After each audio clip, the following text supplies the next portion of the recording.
नमस्कार मित्रांनो, आपण मांढरगड येथे काळूबाईच्या दर्शनासाठी आलेलो आहे।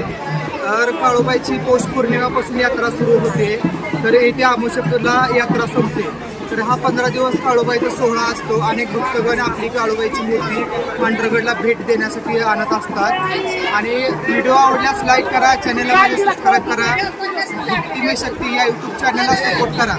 चला तर आपण काळूबाईच्या मांढरगडचा सोहळा बघणार आहोत। व्हिडिओला माझ्या नक्की लाईक करा। चला।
बोला मावशी, नाव सांगा तुमचं।